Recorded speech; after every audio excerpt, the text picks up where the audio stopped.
10 years since Paris. The impacts are here. The clock is ticking.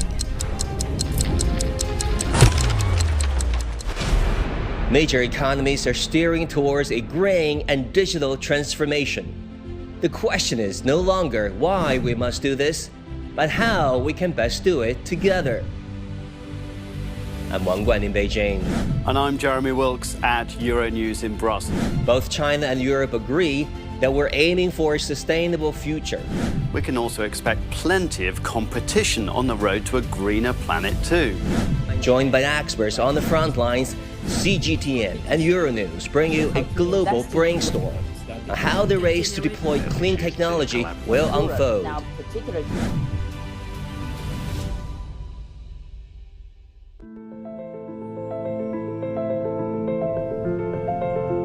Hello and welcome to a special joint production from CGTN and Euronews asking who will lead the next wave of green growth. I'm Wang Guan in Beijing. And I'm Jeremy Wilks at Euronews in Brussels. It's great to be with you.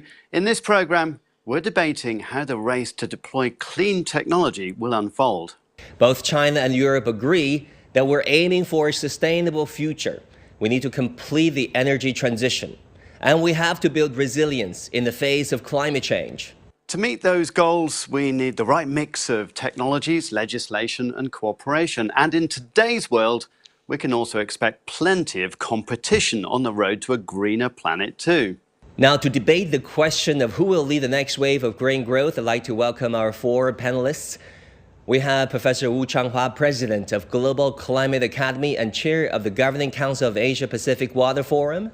And I'd also like to welcome Karine Vernier, the CEO of InnoEnergy in France. And another guest from China, Dr. Ma Jun, is Director of the Institute of Public and Environmental Affairs. And I'd like to welcome Ben Honan, Investment Lead for the Climate KIC, an EU community working on climate innovation. And I'd like to start with an icebreaker question to you, Ben. Is there one green technology that you're particularly excited about today?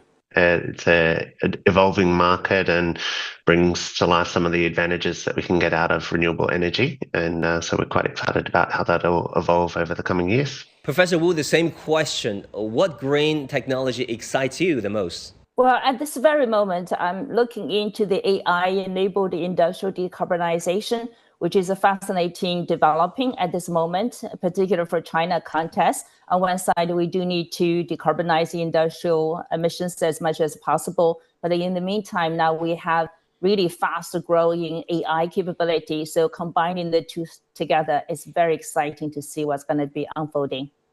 Karine, can I come to you with that question? What are you excited about at the moment? It's extremely difficult to give you just one technology. I followed my two colleagues. We are looking a lot on storage. We are looking a lot on hydrogen, artificial intelligence also. So it's a mix of multiple new technologies that are coming to change the world at the end of the day. Dr. Ma Jun, the same question. What green technology do you consider the most important for the moment? Yeah, we continue to track the amazing progress made on renewables. And I was invited to visit a solar company that developed the so-called perovskite solar panels, which can absorb a large amount of sunlight using an extremely thin layer. It means that it can be stacked upon top of the silicon cells for much higher efficiency. It also means that it can be painted on top of cars, surface of buildings, or even on sportswears. So the cost will be a lot more affordable. Cost is very important. Now, let's move on from ambition to action, which was supposed to be the goal of the recent climate change summit in Belém, Brazil. Now, Ben, if I can go to you first. Now, COP30 in Brazil just came to a close, and we did see a lot of coalitions of nations deciding to work together on environmental problems and clean technologies. What do you read into that trend? It's quite interesting, actually. It's quite promising to see a total of 80 countries come together and form a kind of sub-COP coalition, if you like, to talk about the phase out of fossil fuels. We think that that's a really interesting development. and something that really wasn't part of the conversation 2 years ago, and it's now front and center, which is really interesting and something that we often talk about. Sometimes the higher level agreements at a national level or at COP itself aren't clear. But if you look below that to what the cities are doing, to what the industry is planning, then often you can find really interesting points of progress and some fascinating markets to step into. Yeah, Karine, you know, a lot of people said it was a relatively weak COP in terms of the agreement. We also have the US recommitting to fossil fuels under Trump. We have Canada also rolling back on climate commitments to allow more oil and gas production. Who do you think is going to lead the next wave of green growth? I confirm that we have some move back to the fossil energies, and but I would say that it will not be led by a single actor. The first one is the innovation hub. This is where, from where we will bring some new solutions on the market, which will be cheaper, easier to implement, using less raw materials, being recyclable. This innovation part is super important. Now, thanks for that, Karine. Now, I'll ask the same question to our guest here in Shanghai, China. Professor Wu, what do you think? Who do you think will lead the next wave of green growth? I echo very strongly what Karine just said. I think I wouldn't say China will be the only country to lead next green transition. Rather, I do see China, Europe, US, as well as many other developing countries really coming together. China has its own strength in terms of scaling, in terms of pace, in terms of affordability, driving down the cost, industrial capability there. And together we'll be able to really put in all the resources, expertise, capability together to lead the next round of green transition. That's interesting. I want to put a question to Ma Jun about this. We think it's easy to kind of forget the big picture. The reason we're doing this is to reduce carbon emissions. China has pledged to cut carbon emissions by 7 to 10% from peak levels by 2035, which is its first absolute reduction target. Do you think that's enough? For a country with 1.4 billion people, this is not easy because it's still going through that massive industrialization and urbanization, and this energy and economic transition, social economic transition is not easy. If this target can be achieved, it will bring the single biggest reduction over the next 10 years globally. I think this absolutely, is important to the global climate governance. Could you explain to me a little bit about how those targets are set? What's the thinking inside China and about the numbers? How do you arrive at those percentages? Of course, to set this target, Chinese government have assembled a whole group of experts from all different kind of ministries and industries to try to do their research, of course, based on all the baseline and accounting and modeling. I think in China, all the stakeholders will make their efforts to try to bend the curve faster. Let me turn to our guest in Europe. Karine, if I can ask you about this, the digital economy is a key engine for a sustainable future. In areas such as artificial intelligence for smart grids, digitalization of industries, and green fintech, will we see more cooperation or more fragmentation between China and Europe? What do you think? So first, I think that clearly indeed the digital economy is a key engine for sustainable future, is and will be more and more a key engine. I think that it's a factor for more cooperation, not more fragmentation, more cooperation, because at the end of the day, it's everybody is winning with the digitalization and artificial intelligence, because we are able to create, I would say, leaner, more efficient and lower energy production systems. So at the end, we are all winning with this kind of new tools.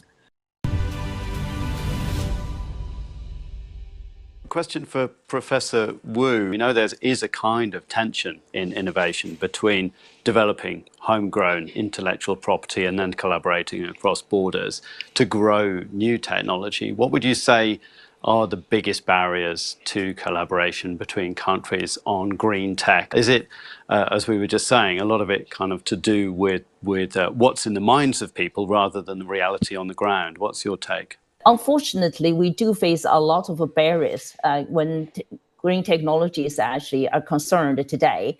One is a trust issue. We do not trust each other that much these days. That has become a major barrier. Now, in order to cooperate, actually, so we're in many cases we're not really in a sync or in the same step actually with each other. That's challenging. Now, in terms of standards, I think that there's this sort of fragmentation actually we face all over the place these days. If we do not address the trust issue, and if we continue to let the geopolitical saga interrupting everything actually today, we know for sure, even though we have technologies these days to address climate change, to advance or accelerate the green transition or clean energy transition, somehow we wouldn't be able to achieve that because we wouldn't be able to get to the scale, get to the pace that's needed to do so. So that's pretty much the harsh reality we're living in. Yeah, we do need to harmonize standards and protocols and coordinate policies in order to lower those barriers of cooperation between China and Europe. Mr. Ma Jun, let me ask you, can you give us some examples of digitalization actually making a difference for the better, of course, and to helping to drive down emissions, or at least to stabilize emissions? Over the past 12 years, we have witnessed how digitalization helped to cut China's air and water emission and enhance the quality of the environment. China initiated the Clean Air Action Plan and then Clean Water Action Plan. It's all started from massive monitoring and disclosure. With all this monitoring, tens of thousands of monitoring stations which reported sulfur and PM 2.5 and ozone every hour. And then with all these tens of thousands of automatic monitoring installed on the smokestacks of the factories, which help them to report it to the public about their air emission every hour as well.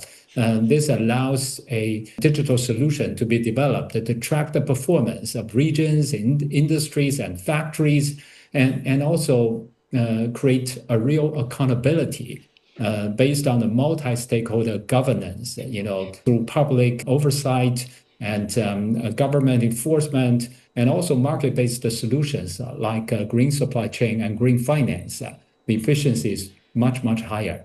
That's very interesting. Let me come to Ben, because climate scientists tell us we need to have a 5% drop in emissions every year if we want to stabilize global warming. China is still a huge emitter, but its emissions seem to be flat, or they're falling now. What's behind that? What do you read into that from your point of view, Ben?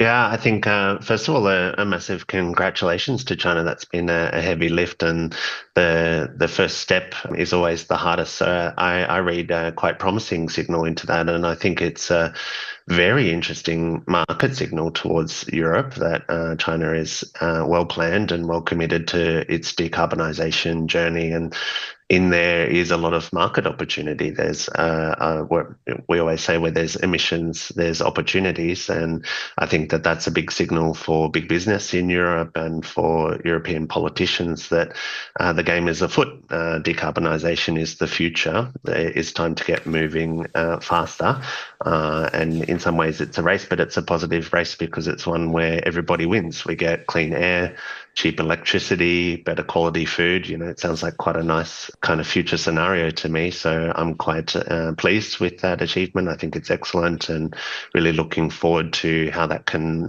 increase and ratchet over time so that we can blow past the 5% reduction and start to talk about 15, 20% year-over-year reductions. That's when things get really interesting. Yeah, absolutely, Ben. And we come back to you about what you're talking about, unicorns, the fact that we have this kind of tendency to focus on one particular technology. But we've already kind of at the beginning highlighted a few. Are there some that you really think have a great deal of potential that we should spend a lot of time concentrating on and investing in now because they are ready to go and will really make a difference? I would kind of more interestingly these days talk about the role of artificial intelligence in decarbonising some really tricky industrial processes. I think that that's where we can potentially find some really interesting breakthrough options in the next year or two.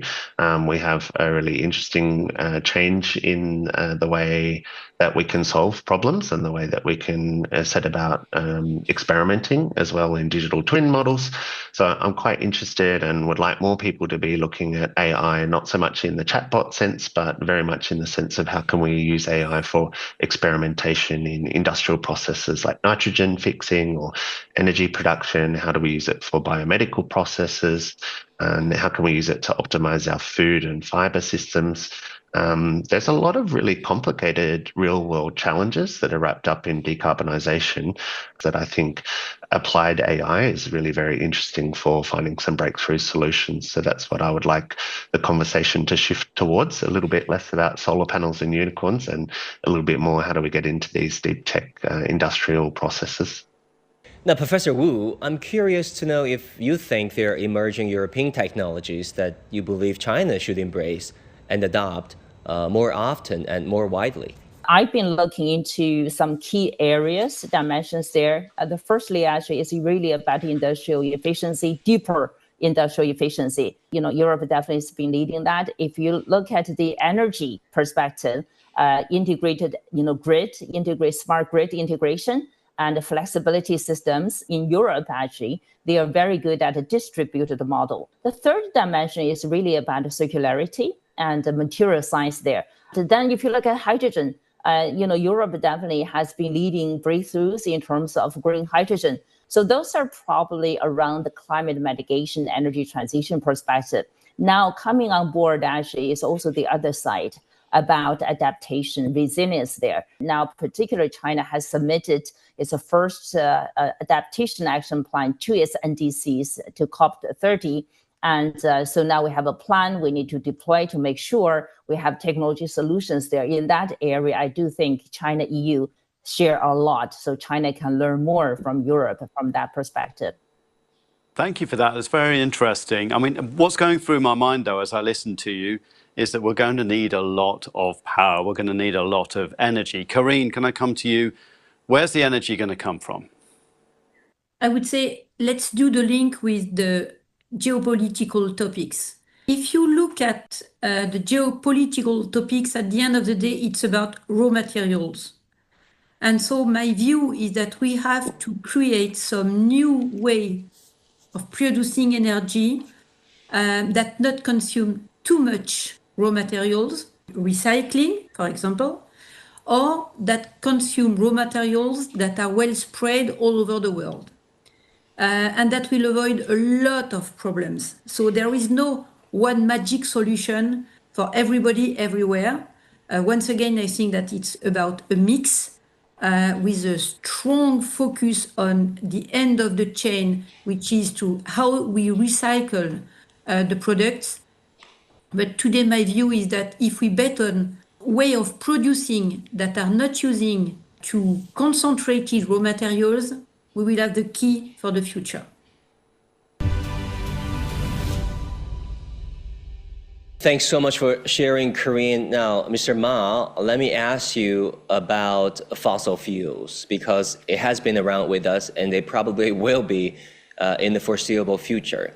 We just saw with COP30 in Brazil how difficult it is just to reach consensus on moving away from fossil fuels entirely. So how would you characterize China's path, which is unique, to decarbonization today? At COP30, in Berlin, I also, personally witnessed how difficult it is. I think the failure, partially at least, can be anticipated, can be expected, because from COP29 to COP30, there's not enough discussion about the commitment. The world come together to agree with that. But unfortunately, there was not enough discussion about how to actually implement that. But among all the countries, China stood out, with this massive investment and deployment on the renewable energy. I mean, that is absolutely mind-boggling. China achieved the 2030 target on renewables last year, 6 years earlier. And along with this renewable energy transition, it's China's also spared no efforts on electrification. China's electrifying its economy 9 times faster than the rest of the world.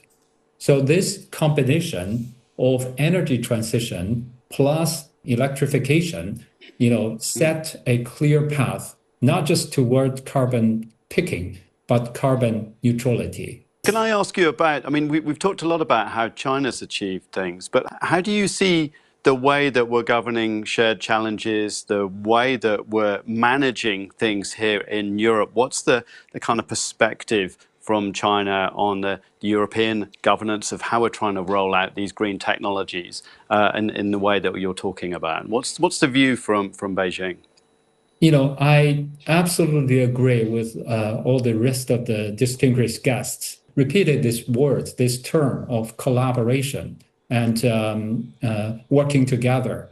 So I think, both EU and China, they have the ambition to be global leaders to deal with climate change. And both have the capacity and resources and innovative power. As the guest all mentioned, each have its own advantage. EU also have a lot of advantages. And as Changhua mentioned, on the circular economy side, on the recycling side, we have so much to learn from EU. But on the renewable side, now, over the past 10 years, China gradually, developed some more innovative solutions. So if the two can really come to work together, I think that will be a blessing, not just to our two sides, but also it will be a blessing to the entire world, particularly to those least developed countries. Thanks for these clarifications. Professor Wu, do you think China and Europe can find immediate common ground on things like rare earth and critical raw materials and show that effective global governance is actually possible? The short answer is absolutely yes. I think partly, as Karine mentioned, this is one of the areas EU, China already been working together, but somehow we do have some hurdles, challenges that we need to figure out how to remove or lower the hurdles in order to achieve the scaling or accelerate it to actually transition there. On the rare earth issues, I think there are a few ways of looking at this particular issue. The first, we all expect to have predictability, and we do need to have the security. We have to make sure they are produced responsibly there as well. So from that perspective, actually, I think we do need to understand, we share the vulnerability. The second point I want to emphasize is that I think it's all